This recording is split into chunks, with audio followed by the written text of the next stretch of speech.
Welcome back to another photography adventure. Today is an exciting day. Kind of a sad day. It's an important day. I got a lot of feelings going on because I recently found out that I'll be leaving this place. Not this place in particular, this stone wasteland, but San Antonio, Texas, and this place that I've grown to love. And it's kind of a gloomy day to do sort of a gloomy video. But then all of a sudden I'm starting to see some color, some light in the clouds, which is just kind of peaceful and hopeful and nice, a little nice sign to me. And hopefully we'll get some good photographs as well. Now that I got myself into this wasteland, I need to get myself out. Here's the camera I chose to bring with me on this kind of nostalgic trip down memory lane as I work through my emotions and say goodbye to this wood. It's been such a big part of my life. It's the Pentax K-1, and then the lens I've chosen to put on it is the DA 35mm f2.4.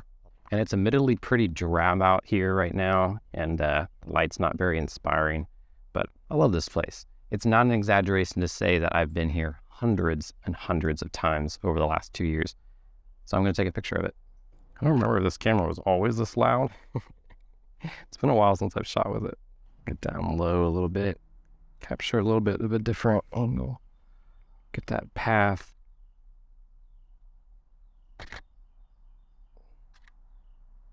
This is another classic spot that you've seen in my videos for sure. I'm going to get a nice little portrait of my bike here.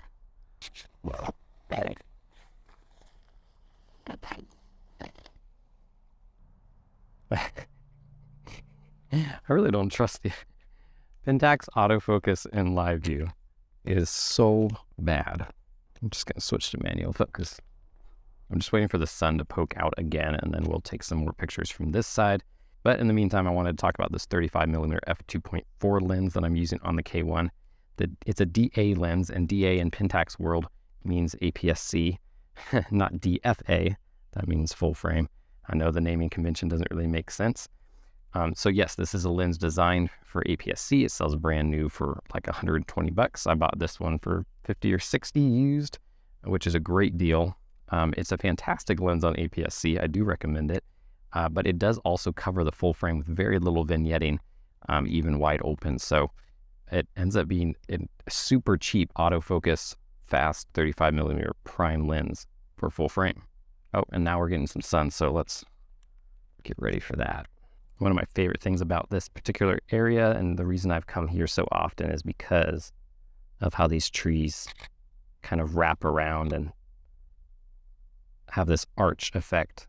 There's a deer just right there, and if I had a longer lens, I would take your picture in this beautiful light. This is where I photographed an owl for the first time and started a big passion for bird photography. Oh my gosh, and I can't believe it, but there are two owls. There's, wow, third one just went right here, right now. It's about to fly again.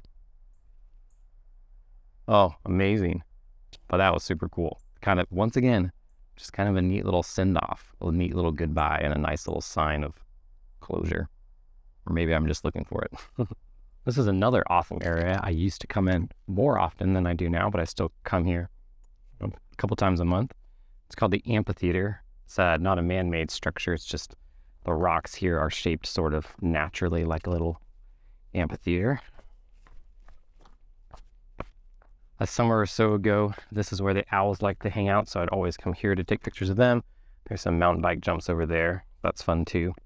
And then if you're a long-time snappiness follower, I shot a video here for the Olympus E20N, a little old 5-megapixel DSLR. At the time, I was like, 5 megapixels? That's crazy. Who would shoot with a 5-megapixel camera? And now here I am shooting with floppy disk 0.3 megapixel cameras and other crazy things, rabbit holes I've gone down.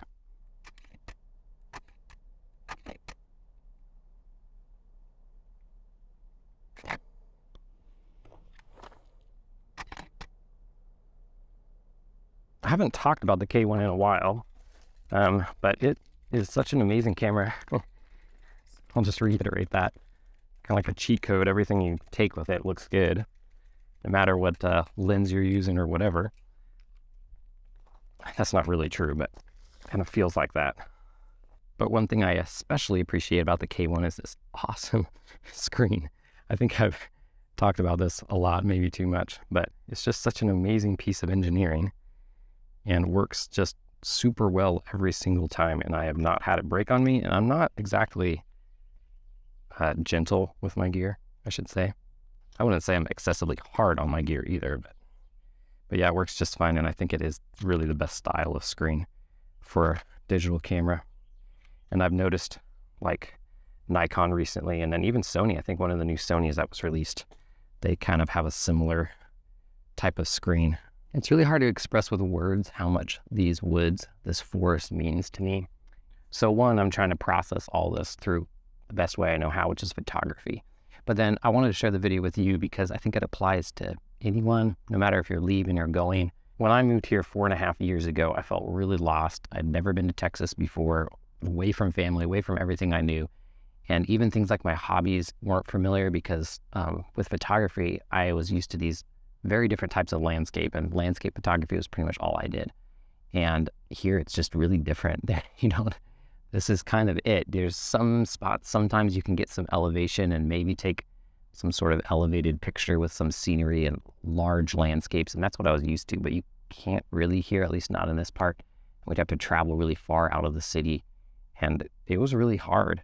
And then I found these woods about 2 years ago, and it's been this huge escape for me. And as I've opened myself up to different opportunities and allowing myself to see differently and get out of my old mindset of what a picture looks like or what kind of my comfort zone was, then I've been able to see a lot of beautiful things to take pictures of, and it opened my eyes to things like wildlife photography, which I'd never done before, and things like that. So I think whether you're staying somewhere, going, you're in a hard spot now or whatever, just that idea of opening your eyes, embracing opportunity, even if it feels like a space that isn't an opportunity, it seems like a bad spot, and just appreciate it, because this is a spot that I didn't want to be for a while, and now that I'm leaving, I'm going to miss it.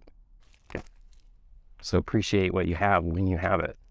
And then I'd also like to pay tribute to these woods. If you follow the Snappiness channel for any amount of time, this is really where the channel was born.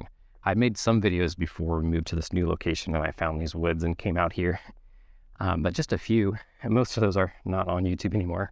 I would come out here several times a week, I still do, and take photographs. And every time you see me use an old camera, tested camera or lens, most of the photography takes place in these woods, this kind of 15-mile radius of a playground for me. And so yeah, even though you're not here and you haven't been here, if you've been following my channel, you have been here, and this is kind of a part of you too. And I'm super happy to have shared it with you. Just spotted some super pretty light, so I'm just going to take some pictures here for a minute. This live view autofocus is so bad. In other big news, my Snappiness YouTube channel hit 10,000 subscribers. So I want to give a big thank you and acknowledgement to everyone that has helped along the way of that journey. This last 2 years, it's just been so fun. It's so fun to hang out with you guys and gals and enjoy photography. Whether it's with a cheap camera or a cheap lens, whatever it may be. I don't know if we'll see another video from these woods, but if you liked this video, then you should check out this other video I made in the woods recently, shooting with this Olympus camera and cheap TT Artisan lens. Some amazing results there, and just a lot of fun. Until next time, happy snapping.